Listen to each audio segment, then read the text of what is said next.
Well, good morning. We're back, and I thank you for coming in from wherever you are. I hope that you're still safe during this pandemic. And we've been talking from our sessions about putting your dream to the test. So I'm hoping that your families are well, safe, and secure. I'm praying that each one of you all are standing strong and doing what needs to be done to stay safe. I want to go ahead and get started with our fourth particular question in our journey that we will share together. And today I really want to talk to you mainly now about the passion question. By now, we have dealt with 3 different sessions. If you remember and you have journeyed along with this course, we began simply talking about making sure that we had the ownership question. After dealing with the ownership question, we then peruse from there, and then we began to talk about the clarity question, about how you see your dream clearly. And then we had the last session that dealt with the reality question.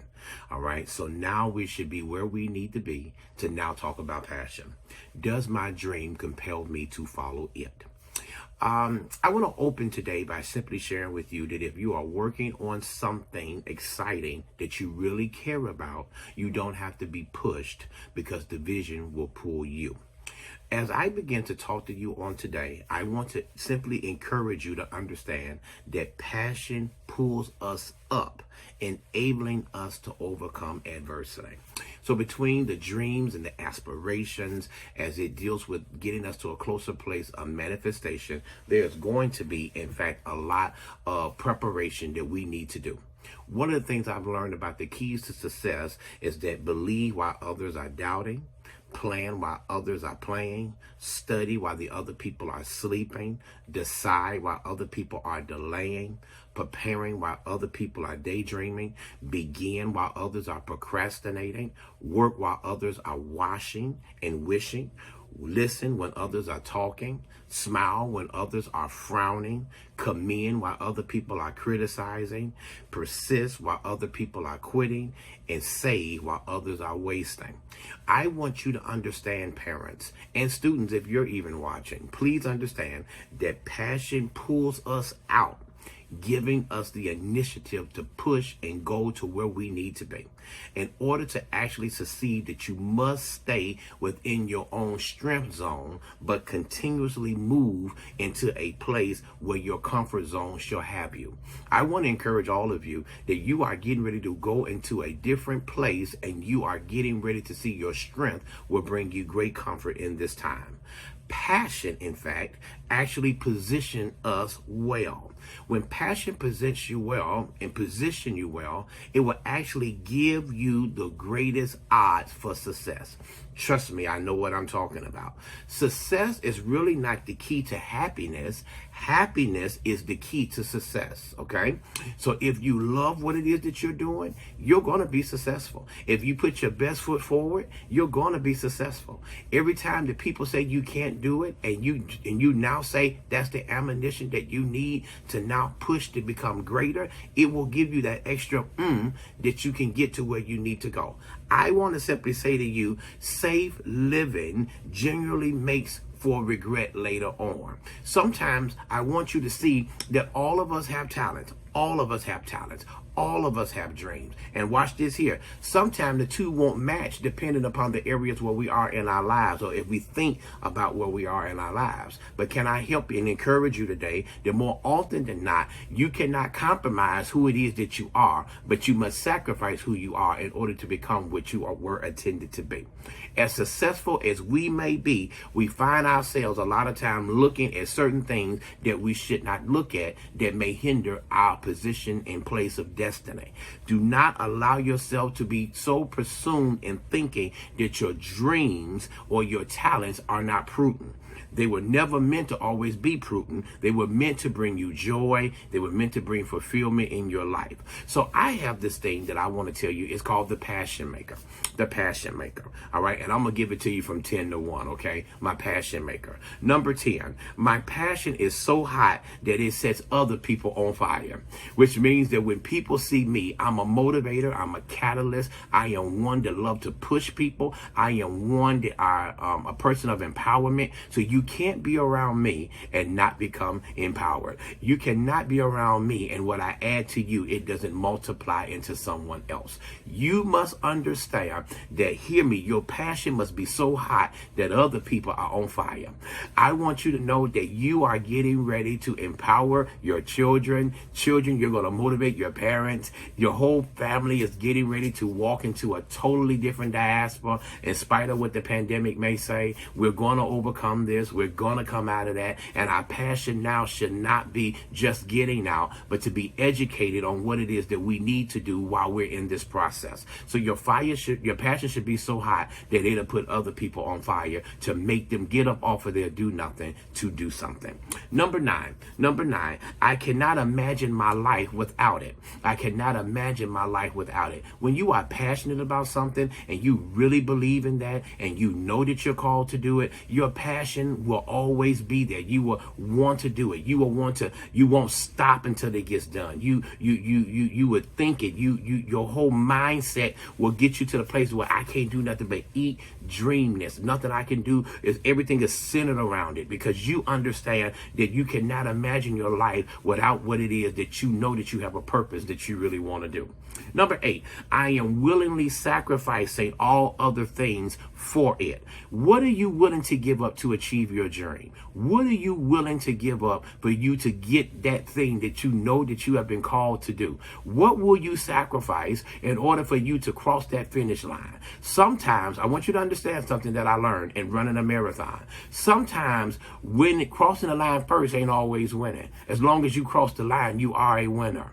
I want you to understand that you got to sacrifice some things. And I'm telling you, it's going to cost you some sweat. It's going to cost you some tears. It's going to cost you some pain. It's going to cost you some hardship. It's going to cost you some going out. Whatever that is, it's going to cost you something. And you have to sacrifice in order to get to that particular place of triumph and destiny. Number 7, I am fired up by it and often preoccupied with it. Okay, let me say that again. I am fired up by it and often preoccupied with it. When I'm so wrapped into my dream, I ain't got time to be worrying about what other people doing. When I'm so wrapped up into my dream, I ain't got time to be worrying about what other folks got to say. When I'm wrapped up into my dream, I'm so preoccupied with the things that are my priority, I don't allow myself to shift from a place that I'm not really destined to be in. I must be about the work that I've been called to do and the assignment according to the purpose in which I have been instructed to do. So I'm preoccupied. I don't have time to answer silly emails. I ain't got time to be going back and forth in argumentative text messages. What I have to do is I have to get to a place where I'm so preoccupied with destiny, I don't have time to jack my destiny up worrying about things that does not consume my attention. Number 6, I enjoy it as one of my interests. When you have a dream, that means that it's part of your hobby. It is part of your interest, which means that you enjoy what it is that you do, whether that's reading a book, whether that's making sure that you're putting something together, a witty invention. You want to do the thing that you know that you have been called and created to do to make sure that your interests are being to the place that are well maintained. I love being around people that have interests and not just running with a ball and kicking a ball and throwing a ball. I like to talk about life events. I like to talk about things that people have never done. And we got to have a thing about a life. Can I tell you something? It's nothing wrong with having a life. Matter of fact, Lil D said, I'm living my best life and I ain't going back and forth with you. Sometimes you got to say to yourself that I got to have some interest and I want to enjoy what it is that I love to do. All right. Number five, I can take it or leave it. There are some things when it comes to my dream that if I'm sacrificing it, I may have to leave some things behind. Let me give you something that helped empower me when I was growing up. To be a success in some things, you might have to be a failure in others. And I want you to understand, if you're really going to do this dream, if you're really going to come to the place of triumph, if you're really going to come to the place of destiny, you might have to lose some stuff in order to gain some things. And sometimes, what is your price point of what you're willing to pay to make that happen? I can take some things and I can leave it. I can take people liking me. I can leave some people wanting to walk away. I can take some people on the rock with me. I can leave some people that don't want to be bothered. Well, you name it, I'm there. It doesn't bother me, because at this season of my life, if it comes to my dream, I cannot let nothing toxic come into the place of what my goal is trying to be. Number 4, I prefer not to think about it.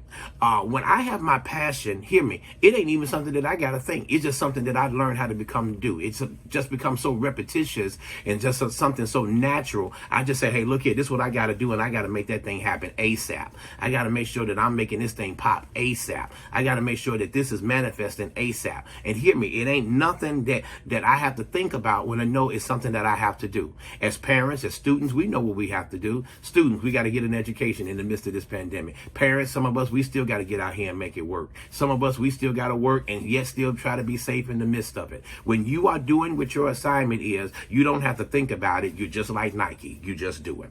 Number three, I go out of my way to avoid it. There are some things you're going to have to avoid in this season. There's some things you have to do. There's some conversations you're going to have to avoid. There are some people that you might have to just put them on ice for a season.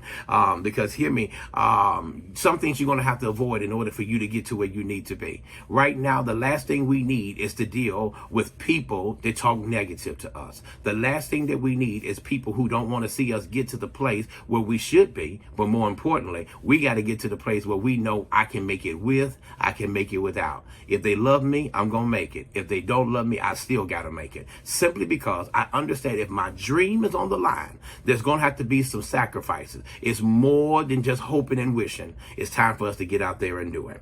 Number 2, I put it on hold and I put it on my list of least favorite things. Watch what I'm getting ready to tell you. Some things right now, if it's not about your passion, it needs to be on the back burner. It needs to be later. You have to now get you what I call a discipline for you to have an equated formula for success. Right now, you need to now start saying, I'm hitting the reset button. On a computer, we used to have something that we always call Control-Alt-Delete. Every time you walk into something new, you have to now say that I have to put this on the least favorite and make this the priority. And I promise you it will work. Here's my last one. I would rather have a root canal without anesthesia. I laugh at this simply because for this regard. Some of us right now, we're allowing a lot of things to be our Novocaine to deaden us. But hear me, for you to get to your dream, you might have to go through some pain. And trust me, nobody wants to go to the dentist without any type of anesthesia. Please, I was being facetious when I said it. But I want you to understand, your dream is going to cost you some pain. And I promise you, as you continue to go in life and continue to do the things that God has called for you to do, if you have the right passion, the right wit, the right grit, the right know-how, you're going to be at the top of the circle. And I'm looking forward to seeing you there. Put your dream to the test.